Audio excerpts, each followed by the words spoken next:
Okay चलिए देखिए, आज हमारा अगला चैप्टर है डिफेंस टेक्नोलॉजी।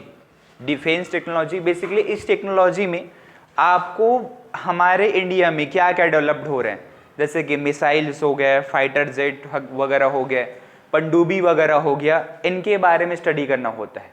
और मेनली यहाँ पर आपको करेंट से चीज़ें पूछी जाती है, करेंट से रिलेटेड चीज़ें पूछी जाएंगी आपको, ठीक है। मेनली यहाँ पर जो फोकस्ड होता है जो भी एग्जाम का, उस समय किस प्रकार के, जो आप जिस ईयर के एग्जाम दिला रहे होंगे उस ईयर में कौन सी मिसाइल बनी होगी, कोई न्यू मिसाइल बनी है क्या, और वो मिसाइल बनी उसकी रेंज कितनी है, तो वो क्या अर्थ एयर से सरफेस में वार करता है कि सरफेस टू एयर वार करता है कि वाटर टू वाटर वार करता है, ये सारी चीज़ें आपको पूछी जाएंगी। समझ पा रहे हैं। या फिर कोई हेलीकॉप्टर बना दिया हमारे देश ने, ये सारी चीज़ें, या फिर कोई पनडुब्बी उस साल चर्चा में थी जो पनडुब्बी बनाई गई थी, वो सारी चीज़ें आपको पूछी जाएंगी। तो उसी में से सबसे पहला हम पढ़ रहे हैं मिसाइल के बारे में, ठीक है। मिसाइल्स क्या होते हैं मिसाइल्स, देखिए वैसे आपने तो सुना होगा अभी तक चीज़ें, आपने मिसाइल के बारे में तो कॉमनली सुने होंगे, लेकिन एक परिभाषा के फॉर्म में, डेफिनेशन के फॉर्म में इसको क्या कहा जाए, कैसे लिखा जाए, कैसे डील की जाए, इसके बारे में देखिए। मिसाइल एक हवाई वाहन है, बेसिकली एरियल व्हीकल होता है, हवाई वाहन, जिसके माध्यम से युद्ध भार को निश्चित स्थान पर ले जाया जाता है। Missile is an aerial vehicle through which the warhead is carried to particular locations.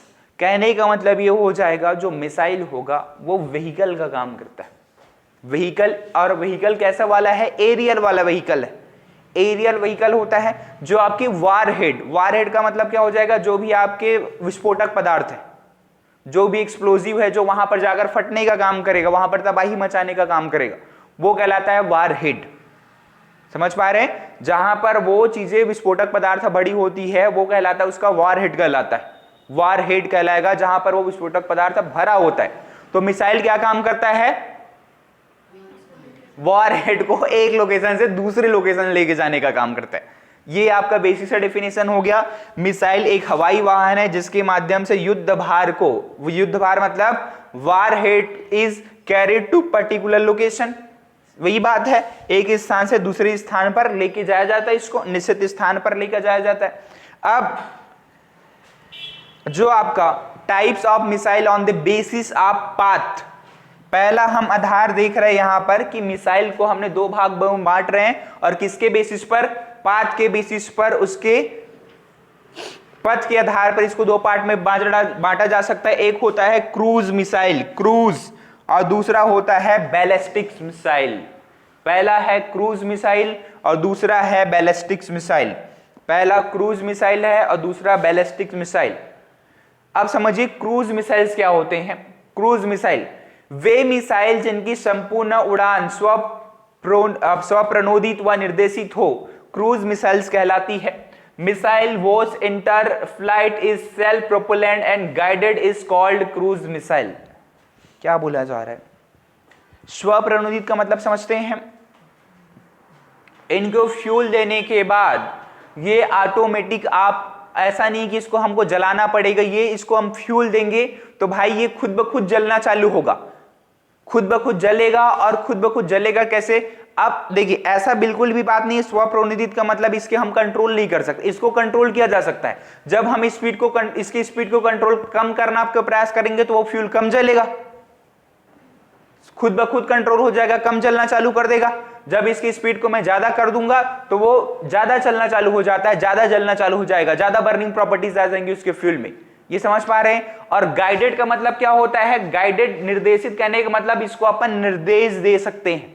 जहां भी गाइडेड वर्ड आ जाएगा वहां पर समझ लीजिएगा उसको हम कंट्रोल कर सकते हैं। गाइड करना मतलब कंट्रोल करना नहीं होता है, निर्देश देना, ठीक है। तो स्वप्रणोदित का मतलब यहां पर स्वप्रणोदित सेल्फ प्रोपोलेंट का मतलब यही, प्रोपोल्ड का मतलब यही है कि ये जो फ्यूल होंगे यहां पर, जहां का इसका जो भी कंबस्टन चैम्बर होगा, ठीक है, वहां पर जो फ्यूल होगा हमारे द्वारा जैसे निर्देश दिया जाएगा कि स्पीड कम करना है तो वो फ्यूल जो होगा कम जलेगा, स्पीड बढ़ाना होगा तो वो फ्यूल ज्यादा जलेगा। ये उनके पास प्रॉपर्टीज होती है उसके कंबस्टन चैम्बर में। ये चीज क्लियर है, ठीक है। क्रूज मिसाइल कहलाती है, इन्हें उड़ान के दौरान नियंत्रित किया जा सकता है। It can be control during the flight. Basic सी बात है भाई, इसके मार्ग में कोई बाधा आ गया, पता चला मैंने वहां तक पहुंचाना था जहां तक मेरा जो भी लक्षित एम्ड लोकेशन था वहां तक मुझे पहुंचाना था, और बीच में कोई पता चला बीच में बड़ा सा दीवार आ गया है या फिर कोई चीजें आ गई है, तो ये अब इसको रास्ता ये बदल सकता है। बेसिक सी कहने का मतलब है, गाइडेड कहने का मतलब ये रास्ता बदला जा सकता है, इसका आसानी से रास्ता बदला जा सकता है और हम कंट्रोल कर सकते हैं अपने बैठे बैठे जहां हमने बैठा होगा। अब कंट्रोल कर रहे होंगे मतलब इसका कोई ना कोई भाई सिस्टम लगा होगा, कोई ना कोई गाइडेंस सिस्टम का काम करता है, कोई ना कोई सिस्टम लगा होगा, तभी तो कंट्रोल कर पाएंगे अपन। समझ पा रहे हैं ना, मोबाइल में अपन लोकेशन जीपीएस लगा रहता है, उसके माध्यम से कंट्रोल की जाती है लोकेशन को, ठीक है। उसी प्रकार से इसमें अपने मूव्स को, इसके जो भी गति है इसको कंट्रोल करने के लिए यहां पर गाइडेंस सिस्टम का काम करते हैं। गाइडेंस सिस्टम क्या होता है आगे बात करेंगे, कौन कौन से प्रकार के गाइडेंस सिस्टम होते हैं। गाइडेंस सिस्टम का मतलब समझ पा रहे हैं, जो उसके लोकेशन की जानकारी देगा, जो उसको गाइड करने का काम करेगा, ठीक है। किधर चलना है किधर नहीं चलना है भाई, कितनी ऊंचाई पर उड़नी है, ये सारी चीजें होती इसमें।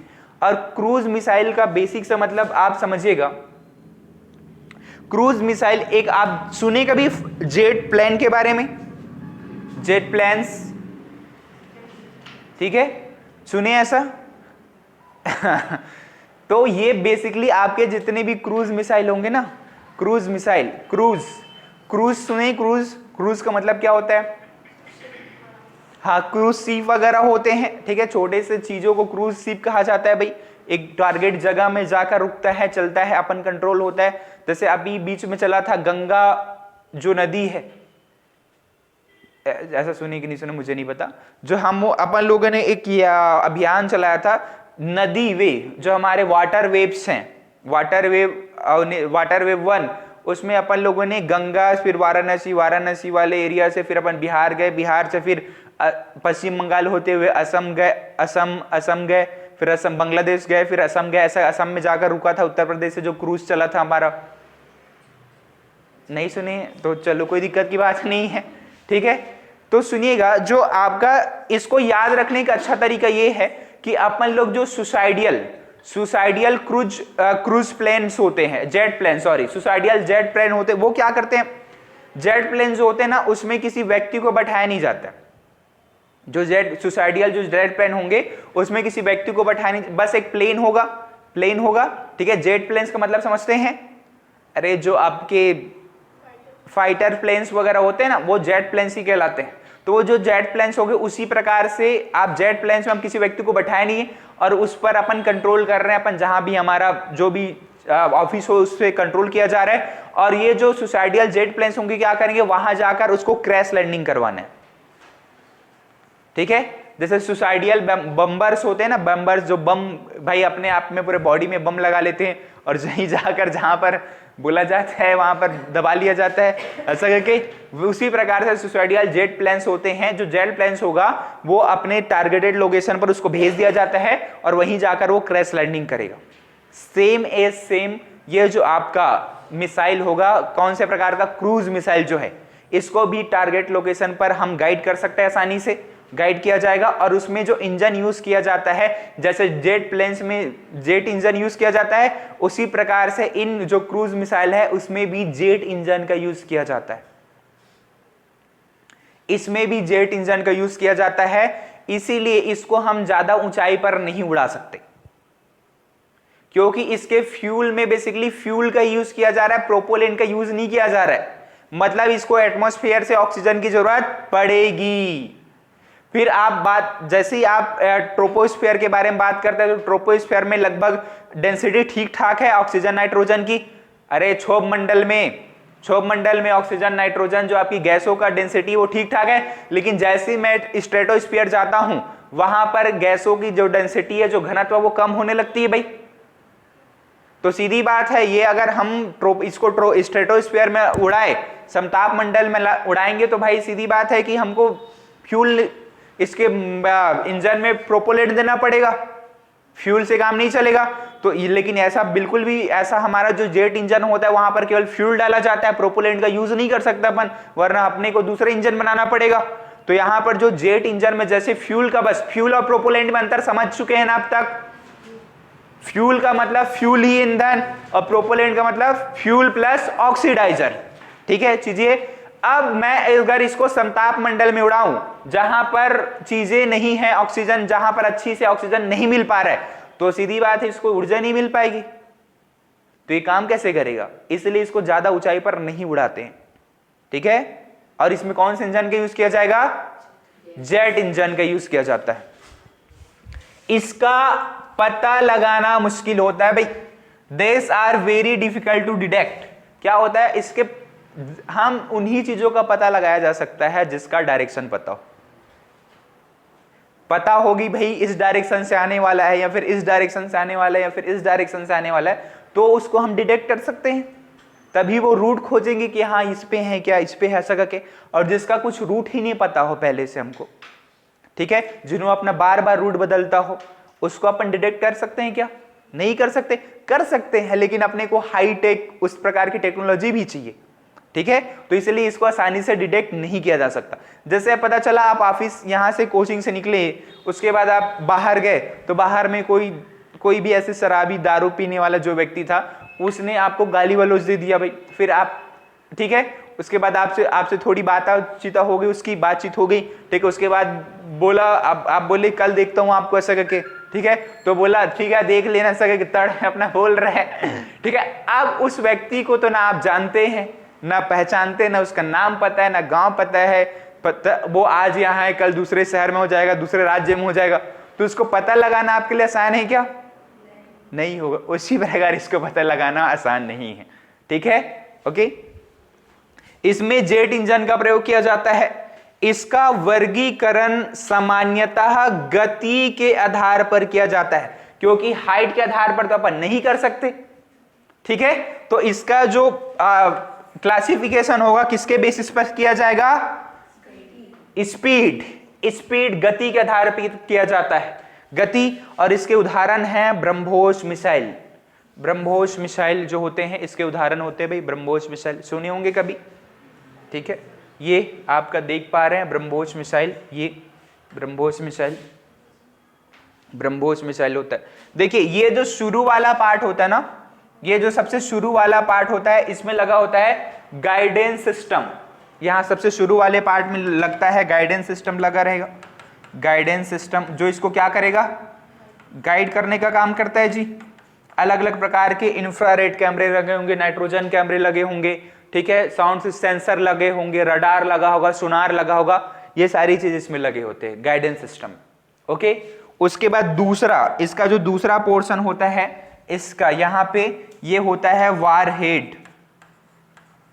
वारहेड मतलब समझ पा रहे हैं क्या बोलते हैं यार हिंदी में? युद्धपोत, युद्ध भार, जो भी है युद्ध भार। तो युद्ध भार जो है यहां पर लगा होता है भाई दूसरे नंबर। पहले में वार गाइडेंस सिस्टम लग गया, उसके बाद क्या है? वारहेड। वारहेड लगा होगा, मतलब जो भी एक्सप्लोजिव वगैरह होगा, विस्फोटक पदार्थ यहां पर भरेंगे। फिर आगे जब इधर आ जाएंगे तो यहां पर इसका इंजन रहेगा, इंजन होता है। और इस इंजन में अपन क्या यूज करते हैं? फ्यूल का यूज करते हैं। ये चीजें होती है, इसमें बेसिक सी बात होती है। ठीक है, ये आसानी से अब, लेकिन इसको बनाना भी आसान नहीं है। ठीक है, बहुत ट्रिपिकल चीजें होती है। जब आप आगे पढ़ेंगे हिस्ट्री के बारे में, अभी इसमें आएगा, तो आप देखेंगे जब हम फर्स्ट चाइना के साथ में वार होता है, फिर क्या बोलते हैं, चाइना के वार हुआ, तो भाई हारने का मुख्य कारण यही था कि हमारे पास कोई मिसाइल वगैरह नहीं था, ना ही कोई हमारे पास टैंक वगैरह अच्छे तकनीक वाले, नहीं हेलीकॉप्टर, नहीं कोई फाइटर जेट वगैरह। फिर 1971 में जब पाकिस्तान के साथ युद्ध होता है, तो उस समय तो रशिया ने हेल्प कर दिया भाई, फाइटर जेट वगैरह भेज दिया। ठीक है, तो वहां पर तो चीजें हम जीत गए, थोड़ी अच्छी हमारी स्थिति ठीक हुई।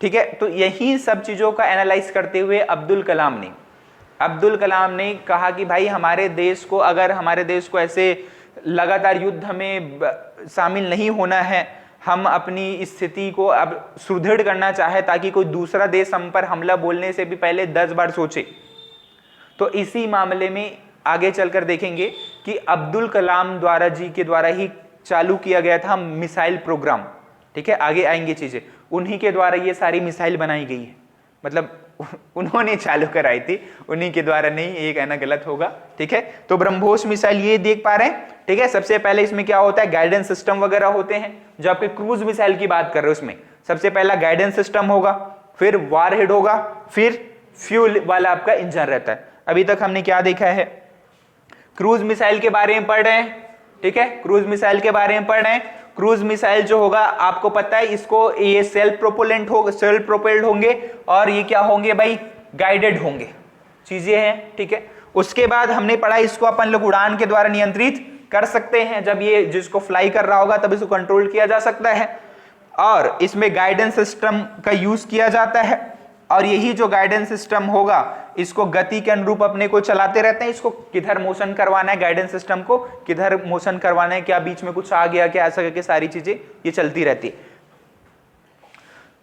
पता लगाना मुश्किल है, जेट इंजन का उपयोग किया जाता है, और इसका क्लासिफिकेशन किस आधार पर करेंगे, स्पीड, गति के आधार पर। एग्जाम्पल है ब्रह्मोस मिसाइल। चलिए फिर दूसरे प्रकार के हैं ballistic missiles. Ballistic missile, ballistic missile ये मिसाइल जिन्हें आरंभ में तो प्रणोदित व निर्देशित किया जाता था, तत्पश्चात गुरुत्वाकर्षण के अधीन प्रक्षेपीय पथ पर गति करते हुए अपने लक्ष्य को भेदती है।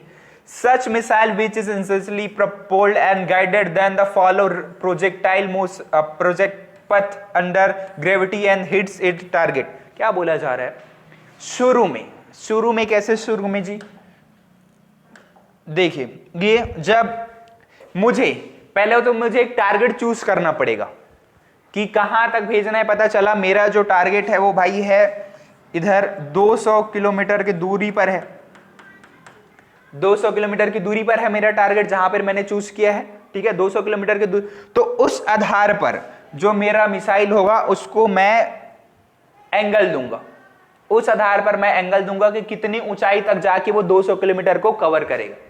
समझ पा रहे हैं? तो 200 किलोमीटर, तब मैंने इसको एंगल दे दिया ये ऐसे, 200 किलोमीटर जो भी जाना था, पता चला इसकी ऊंचाई जानी है 30 किलोमीटर की, 30 किलोमीटर की, तो उस आधार पर मैंने इसको एंगल दे दिया है भाई, ठीक है।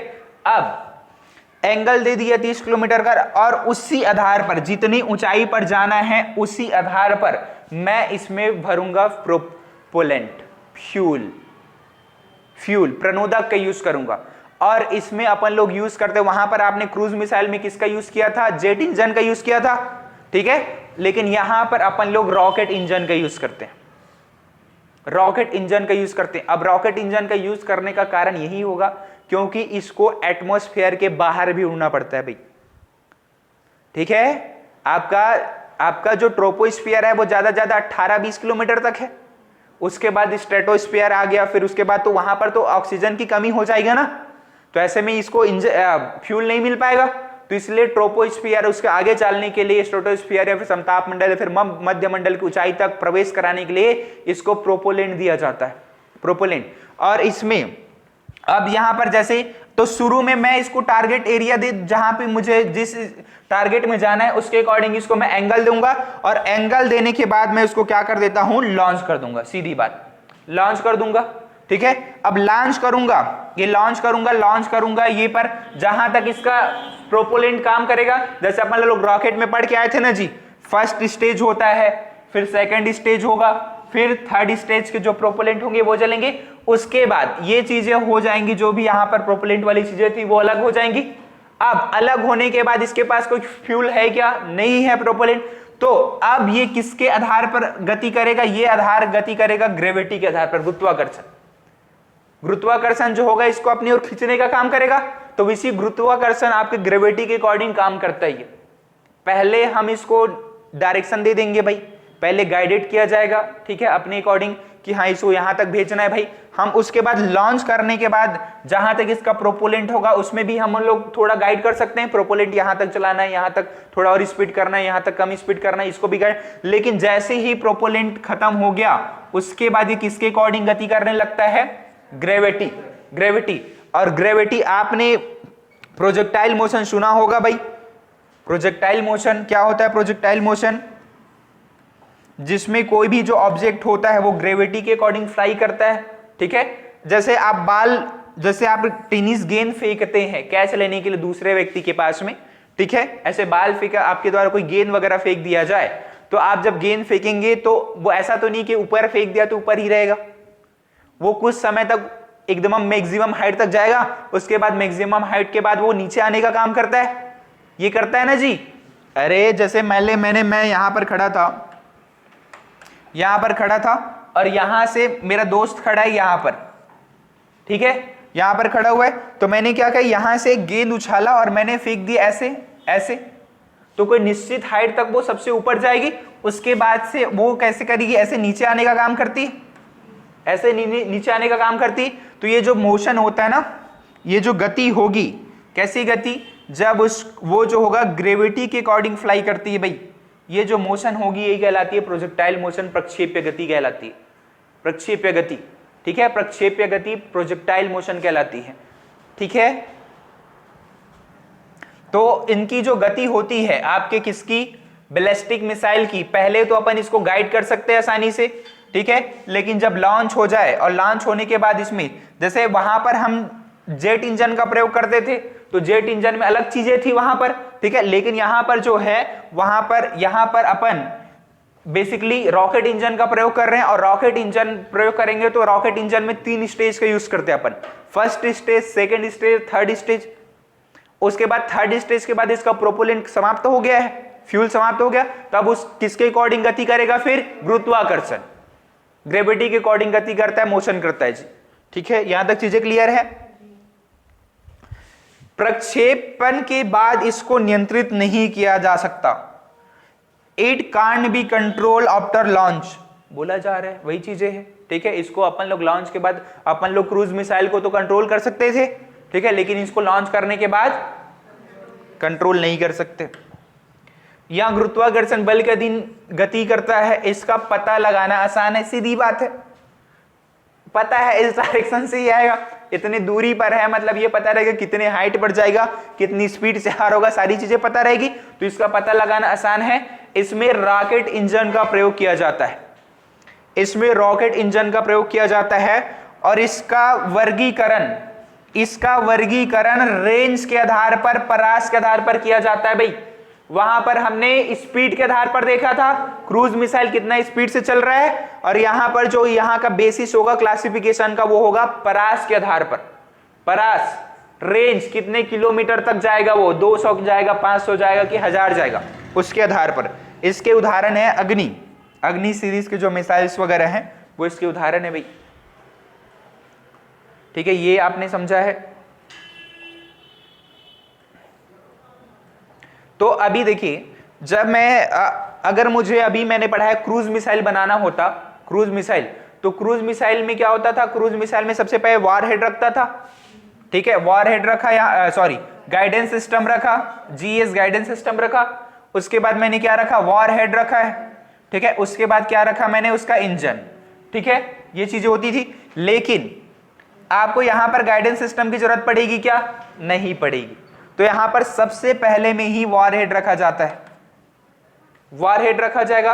उसके बाद वॉरहेड के बाद ये आपका पहला स्टेज, सेकंड स्टेज और थर्ड स्टेज, ये पहला स्टेज होगा, सेकंड होगा और थर्ड स्टेज होगा, और बीच में थोड़ा बहुत अगर कैमरा वगैरह की जरूरत पड़े या फिर किसी भी प्रकार की चीजें जरूरत पड़ेगी तो बीच में छोटा मोटा कैमरा वगैरह फिर कोई गाइडेंस सिस्टम डाल दिया जाता है। ठीक है, दोनों मिसाइल में अंतर समझ आ चुका है, चीजें क्लियर है। अब देखिए, मानव जो है ना, जो हम आजकल के जो लोग हैं, वो अपन बोला जाता है ना, किसी भी चीजों को अपन 2 तरीके से यूज कर सकते हैं, एक तो उसका भाई नेगेटिव फॉर्म में यूज कर लो, या फिर कोई पॉजिटिव फॉर्म में किसी मानव जीवन को उद्धार करने के लिए यूज कर लो। देखिए, इसी अपना जो ये जो रॉकेट है, इसी रॉकेट का यूज अपन लोग कहां पर कर सकते हैं, सैटेलाइट में यूज कर सकते हैं, सैटेलाइट लॉन्च करने में। और दूसरा काम ये भी किया जा सकता है, किसी देश को तबाह करना है भाई, ठीक है, किसी देश को तबाही करनी है तो उसके लिए भी कर सकते हैं। जैसे एग्जांपल, अभी भारत और अपन पाकिस्तान की बात तो ना करें, ऐसे भी गरीब हो गया, ठीक है, तो जैसे कि चाइना की बात करें, पता चला भारत के साथ एकदम ज्यादा दुश्मनी हो गई भाई, एकदम युद्ध, वैसे भी तो दुश्मनी हुई है, लेकिन ऐसा इतने युद्ध के लेवल पर आजकल पहुंच पाना बहुत मुश्किल है, क्योंकि दोनों देश के पास भाई परमाणविक बम है, हाइड्रोजन बम वगैरह है, तो मुश्किल चीजें लगती है। ठीक है, इसलिए सोचना पड़ता है किसी देश को आक्रमण करने से पहले। समझ पा रहे हैं? अगर किसी देश के पास परमाणु बम है, एटॉमिक बम है, मतलब वो कंट्री 1000 बार सोचेगी, ठीक है, कि अगर एटॉमिक बम का यूज कर दिया तो ये बार बार सोचती। तो अरे चलो युद्ध भी हो गया मान लीजिए कभी, तो अपन लोग को पता चले ये जो मिसाइल है ना, इस मिसाइल को अपन सबसे पहले दूरी पता करेंगे, यहां से बीजिंग के तक की दूरी कितनी है भाई। ठीक है, बीजिंग की दूरी पता चला 1500 किलोमीटर है, 1500 किलोमीटर है। तो उस आधार पर इसको लोकेशन दे दिया जाएगा, टारगेट दे दिया जाएगा कि इतना दूरी में है, इतने हाइट पर आपको ट्रेवल करना है। तो इसको जैसे ही लॉन्च करेंगे, ये आपके जिस जगह टारगेट एरिया है उसी जगह जाकर ये वार करेगा भाई। ठीक है, उस टारगेट एरिया के आगे पीछे मंडराता रहेगा, सारी चीजें इसी पर होगी। ऐसा नहीं कि ऐसा टारगेट एरिया में जो जहां पर लॉन्च किए थे वो टारगेट एरिया के बाद इन्होंने लेकिन हाँ एक चीज यह याद रखिए, वो जो जगह टारगेट एरिया है वो हमारा स्टेबल होना चाहिए। अगर वो मूव कर रहा है तो हमारा टारगेट मिस हो जाएगा। यह दिक्कत होती है बैलिस्टिक मिसाइल के साथ। ठीक है, ओके, चलिए आगे बढ़े। अब चलिए देखिए यहां पर प्रक्षेपण मोड के आधार पर मिसाइल्स के प्रकार, types of missile on the basis of launch mode, मतलब कहां से लॉन्च करें और कहां पर जाकर वो अटैक कर रहा होगा। तो सबसे पहला है तो सरफेस से लॉन्च कर रहे हैं और सरफेस में जाकर ये अटैक कर रहा है भाई, सतह से सतह बोला जाता है इसको। दूसरा है सरफेस से लॉन्च कर रहा हूं मैं किसी सतह से और कहां जाकर, एयर में जाकर वॉर कर रहा होगा। एयर टू एयर, एयर से लॉन्च कर रहा हूं, एयर में जाकर ही वॉर कर रहा है। या फिर एयर टू सरफेस है, एयर से लॉन्च कर रहा हूं वो सरफेस में जाकर वॉर कर रहा है। तीसरा है water to water, water to water, जैसे आपने गाजी मूवी देखी होगी, Ghazi the attack, Ghazi attack, ठीक है, फेमस मूवी थी यार, कैसे नहीं देखे बोलते हैं। उसके बाद वाटर टू सरफेस या फिर एयर, ये भी हो सकता है। ठीक है, अब एक चीज यहां पर कई बार और कंफ्यूजन ये होता है, जैसे समुद्र में बड़ी सी पनडुब्बी है, समुद्र के अंदर में बड़ी सी पनडुब्बी, पनडुब्बी क्या कोई सीप है, जहाज है, ठीक है, और उस जहाज के सरफेस से मैं लॉन्च कर रहा हूं समुद्र के बीच में, तो लॉन्च कर रहा हूं और वो कहां जाकर मार रहा है, मतलब वो उसका एम है मान लीजिए एयर में, तो वो मिसाइल कैसी हो जाएगी कि वाटर टू एयर होगी कि सरफेस टू एयर होगी, सरफेस टू एयर होगी। अरे वहां भी तो कोई ना कोई सरफेस है, ऐसा नहीं कि मैं पानी के अंदर से, जब तक पानी के अंदर से लॉन्च नहीं की जाएगी तो वाटर नहीं कहलाएगा भाई। ठीक है, वो पानी की सतह तो ही है ना, जहां से हमने हमारा सीप है उस सतह पर वहीं से लॉन्च करा है तो सरफेस हो जाता है वो। ठीक है, इस बार को लेकर बहुत कंफ्यूजन होते हैं लोग कि भाई वो अगर वो समुद्र से लॉन्च किया जा रहा है तो लोग समझते हैं मतलब समुद्र के सरफेस से जहां पर हमारा सीप वगैरह है, तो लोग ये समझते हैं कि वो वाटर से लॉन्च की जा रही है, लेकिन नहीं, सरफेस से लॉन्च की जा रही है। ठीक है, अगर जब वाटर कहने का मतलब होगा वो पानी के अंदर से लॉन्च की जाएगी भाई, पानी के अंदर से लॉन्च की जाएगी तभी उसको वाटर माना जाता है। तो ये याद रहेगा। ठीक है, इतने प्रकार के होते हैं, ये सारे फैक्ट वगैरह देखिए, ये सारी चीजें, ये वाटर के अंदर से लॉन्च की गई है। ठीक है, ये एयर से लॉन्च की गई है, ये हमारा कोई भी फाइटर जेट था, यहां से इन्होंने मिसाइल लॉन्च कर दिया भाई। अब परास के आधार पर मिसाइल देख लेते हैं, रेंज के आधार पर। शॉर्ट रेंज के हो सकते हैं, कम दूरी तक जाए। ठीक है, दूसरा होता है मीडियम रेंज के आधार पर, लंबी थोड़ी ज्यादा दूरी तक होगी। फिर इंटरमीडिएट रेंज होता है एक, थोड़ी से ज्यादा दूरी। फिर इंटर कॉन्टिनेंट मतलब अंतर महाद्वीपीय। ठीक है, एक कॉन्टिनेंट से दूसरे कॉन्टिनेंट। फिर types of missile on the basis of utility, उपयोग के आधार पर। एक तो होता है युद्धक और दूसरा होता है सामरिक, टैक्टिकल और स्ट्रेटेजिक। समझते हैं इसको क्या होता है टैक्टिकल। देखिए युद्धक का मतलब क्या होता है, इसका प्रयोग सामान्यतः युद्ध में किया जाएगा, मतलब ये मिसाइल इसीलिए ही बनाएंगे ताकि हम युद्ध में यूज कर सके। ठीक है, लेकिन जो सामरिक होंगे इसका उपयोग सामान्यतः युद्ध में नहीं किया जा रहा है। तो फिर क्यों बना रहे भाई? इसलिए बनाया जा रहा है ताकि ये हमारी निवारक क्षमता को, निवारक क्षमता मतलब डिटरेंस कैपेसिटी। ये क्या होता है डिटरेंस कैपेसिटी? ताकि लोग आपसे डरे, आपका प्रभुत्व रहे, वर्चस्व रहे, युद्ध चालू होने से पहले ही खत्म हो जाए। होता है ना कई बार युद्ध चालू होने वाला रहता है, तो इन देशों का वार के छिड़ने की आशंका है, लेकिन वो युद्ध होता ही नहीं है। क्यों? क्योंकि दूसरे देश की निवारक क्षमता, डिटरेंस कैपेसिटी इतनी होती है, उसके पास इतने सारे मिसाइल होंगे, इतने सारे फाइटर जेट वगैरह होंगे, एटॉमिक बम वगैरह होंगे, तो युद्ध दूसरा देश जो है आक्रमण कर रहा है वो सोचेगा ही। अगर मैं अपने उस पर आक्रमण कर रहा हूं, अटैक कर रहा हूं, तो मेरी दुर्दशा कितनी होगी उसके बारे में। तो ये निवारक क्षमता को बढ़ाने के लिए बनाया जाता है। इसकी परास सामान्यता कम होती है, और जबकि इसकी परास थोड़ी ज्यादा होगी इससे।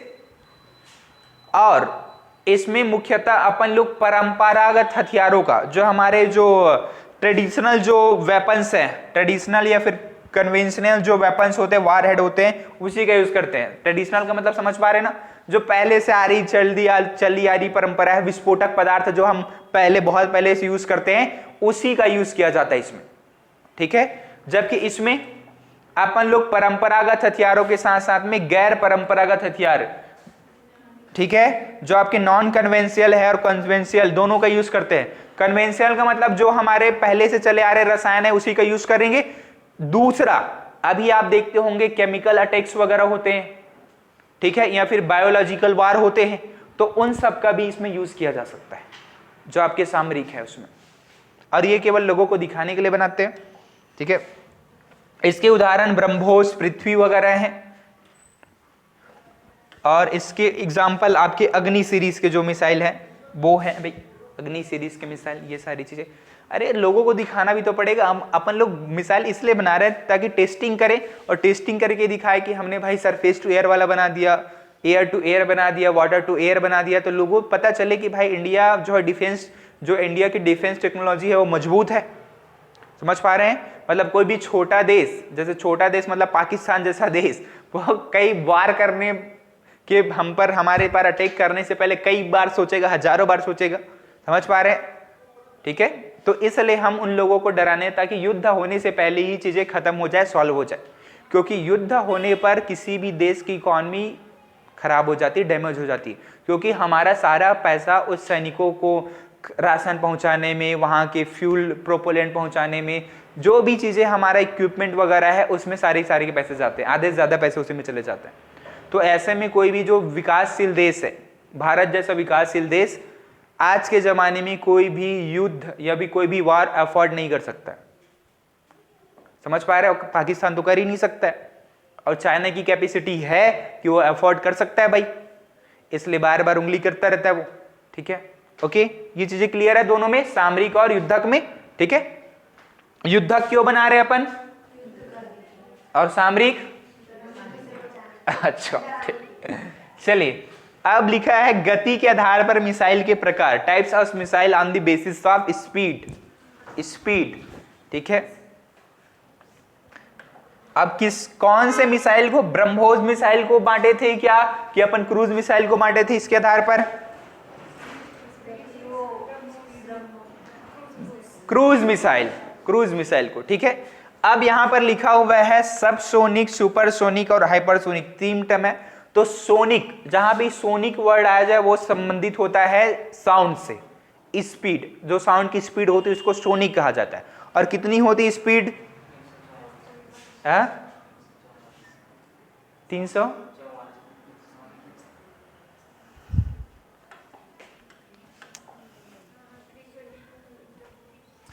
1234 किलोमीटर पर आवर, या फिर इसी को 344 या फिर 343 मीटर पर सेकंड, इतनी स्पीड होती है भाई, इतनी स्पीड होती है, इसको सोनिक कहा जाता है।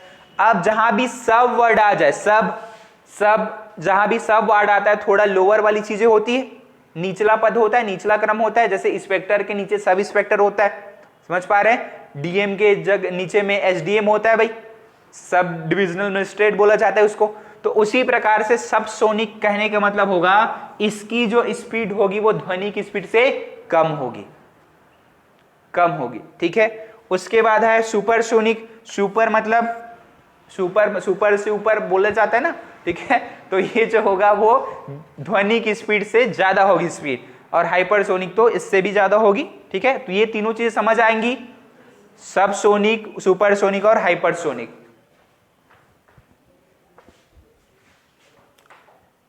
फिर हथियारों के प्रकार देख लीजिए, यहीं पर कौन कौन से टाइप्स ऑफ वॉर हेड होते हैं, मतलब अपन लोग क्या क्या भरते वॉर हेड में उसके बारे में है। तो कन्वेंशियल जो है उसमें, कन्वेंशनल में देखिएगा एक्सक्लूसिव मटेरियल्स बढ़े जाते हैं, विस्फोटक पदार्थ, बस इतना ही काम है, जाके वहां पे फटना ही है भाई, ठीक है।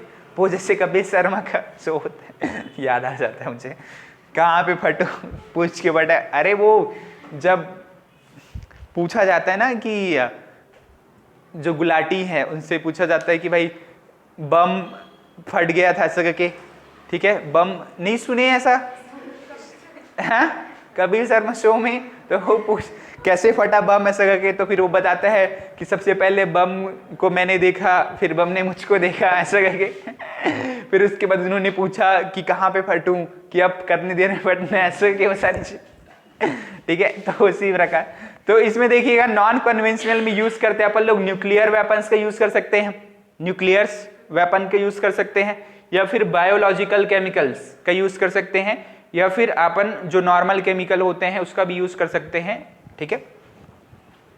कन्वेंशनल में जो आपके नॉर्मली जो एक्सप्लोजिव टीएनटी वगैरह का यूज करते हैं इसमें, ठीक है। और इसमें अपन लोग न्यूक्लियर जो आपकी नाभिकीय चीजें उस पर यूज कर सकते हैं, या फिर बायोलॉजिकल केमिकल जो होते हैं, ठीक है, जैव रासायनिक जो होते हैं उनका यूज किया जा सकता है। अब देखिए गाइडेंस सिस्टम के प्रकार, जो अभी गाइडेंस सिस्टम के बारे में बात कर रहे थे उसके प्रकार है भाई। ये सबसे पहला है रडार आधारित। रडार मतलब समझते हैं, रडार के आधार पर जो गाइडेंस सिस्टम का नाम है आकाश। दूसरा है लेजर बेस्ड है, जिसका है लाहट LAHAT, लाहट। इसको अपन लोगों ने इजराइल से खरीदा था, इजराइल से लाहट को। Laser homing anti tank missile. Anti tank missile क्या होता है पढ़ेंगे आगे, ठीक है, लोड नहीं लेना है। लाहट इजराइल से खरीदे थे, बहुत पहले की बात है, 2003 वगैरह की बात होगी, ठीक है। अब हम लोगों ने इसके सब्स्टिट्यूट के रूप में बहुत सारी चीजें बना ली है, अब लाहट का यूज अपन लोग नहीं करते, ठीक है।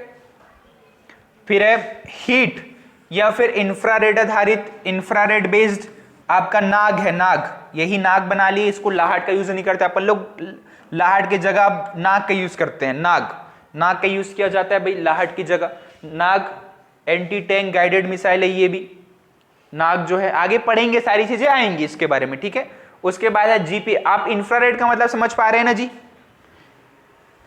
आपको पता है जब सोलर लाइट, जो सन की जो लाइट है वो हमारे पृथ्वी पर आती है, तो पृथ्वी पर अपन लोग को दिन में तो अपन लोग विजिबल लाइट के माध्यम से देख लेते हैं चीजों को। विजिबल लाइट जो आपकी दृश्य प्रकाश होती है उसके माध्यम से जब प्रकाश उस वस्तु पर पड़ती है फिर हमारे आंखों पर आती है, उसके माध्यम से अपन लोग देख लेते हैं। लेकिन नाइट में जो आपका पृथ्वी है, अर्थ है, वो विजिबल लाइट तो निकालेगी नहीं क्योंकि सनलाइट आ नहीं रहा है। तो वो जो पृथ्वी है आपका, जो अर्थ है, वो नाइट के समय इंफ्रारेड निकालती है।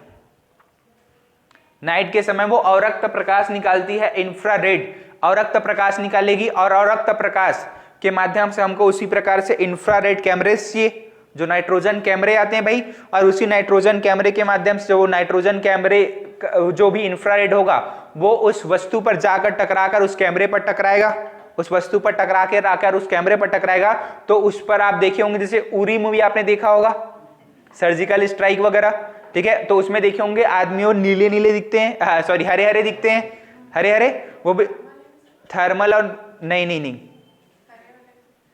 नहीं नाइट्रोजन कैमरे ही होते हैं वो, ठीक है। तो वो हरे दिखते थे वो, ठीक है। ये चीजें दोनों में होते हैं, वो चीजें उस पर नहीं जाना। लाल भी दिखते हैं, हरे भी दिखते हैं, दोनों अलग अलग प्रकार, एक में नाइट्रोजन कैमरे का यूज किया जाता है, एक में चीजें, ठीक है। ये दोनों प्रकार के, तो वो बेसिकली इंफ्रारेड कैमरेज होते हैं जो इंफ्रारेड रेज में काम कर रहे हैं। अरे आपको ये तो पता है ना कैसे देखने का नियम तो पता है, कोई भी चीजें वस्तु आपको कब दिखती है? जब प्रकाश उस वस्तु पर टकराए, और उस वस्तु पर टकराया हुआ प्रकाश आपकी आंखों पर आए तो आपकी चीजें नजर आती, आपको वो दिखेंगी। अब नाइट में तो वो आपको दृश्य प्रकाश आ नहीं रहा है, ठीक है, तो उस समय जो आपकी पृथ्वी होती है वो अवरक्त प्रकाश निकालती रहती है, इंफ्रारेड निकालती रहती है, ठीक है। तो वही जो इंफ्रारेड होगा उस वस्तु पर टकराए और हमारे आंखों पर या फिर उस कैमरे पर आए, हमारा आंखें तो वो हमारे, हाँ चलिए एक अच्छा क्वेश्चन, ठीक है। चलिए रात में जैसे उल्लू वगैरह रात में दिखते हैं, ठीक है, उसमें रात में उल्लू वगैरह या फिर जो चीजें जिनको रात में दिखाई देती है उनको दिखाई देने का कारण क्या है भाई? क्या रीजन है कि उनको रात में भी दिखाई दे रहा है?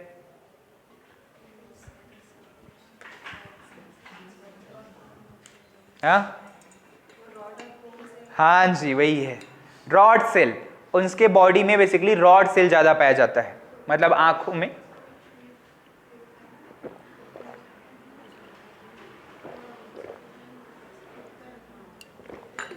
आपके आंखों में दो प्रकार की सेल होती है बेसिकली, रॉड और कोन सेल। रॉड सेल क्या करता है, आपको दिन और रात में दिखाने का काम करता है, और कोन सेल केवल दिन में दिखाएगा और कलर आइडेंटिफिकेशन में मदद करता है। तो जो रॉड सेल होगा, अगर आपके बॉडी में रॉड सेल की अच्छी खासी मात्रा है, ठीक है, तो आप तो दिन में तो देखेंगे भी और रात में भी देखेंगे भाई। लेकिन मनुष्य के साथ दिक्कत है ये कि उसके बॉडी में रॉड सेल की मात्रा कम दी गई, ठीक है, इसलिए रात में कम दिखाई देता है, ऐसी बात नहीं, लेकिन कम दिखाई देता है। लेकिन दिन में देखने के लिए कोन सेल आपके लिए मदद करता है, कोन सेल की अच्छी खासी मात्रा है, इसलिए आप दिन में भी अच्छे से दिखाई देता है, और आप कलर आइडेंटिफिकेशन में भी मदद करता है, इसलिए आप अलग अलग कलर के कपड़े पहनते हैं भाई, जानते हैं, ठीक है।